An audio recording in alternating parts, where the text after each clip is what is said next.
काय करत आहे देवांश तू? चिडियासाठी पाणी कुठे आहे चिडिया? आपल्या गॅलरीमध्ये घुसला म्हणून.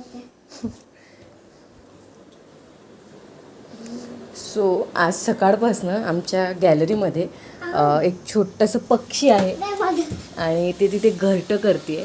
येस, आणि माझे कपडे वाळत घालायचं तार आहे आणि ती तिथे घरटं बनवते आणि देवांश तिला सकाळपासून ऑब्झर्व करते. मी म्हटलं त्याला ते घरटं काढू कारण ते कपडे वाळत घालायचं ताराला आहे, बट तो ऐकत नाही आहे ना. हे बघा इथे एवढंसं पक्षी. मम्मा पण इतकं मेहनतीचं घर कोण तोडणार आहे? नाही तोडणार नाही, मी जस्ट म्हटलं तिला ते एक तर तिने मधल्याच याच्यावर केलंय ते. अरे पण काय ठीक आहे, असू दे, राहू दे, बनवू देऊ आपण. पण काय होते? ती इथे ठेवल्यावर तिला पाणी दिसणार आहे का? मग कुठे तू पुढे सरकवते. आपण ठेवणारच आहे आता मस्त. उद्या मी ते आपण बनवू. हा देवांश, त्यांना पाणी द्यायला असं अटकवायचं बनवू आणि दाणे पण ठेवू आपण. बघ आली का ती?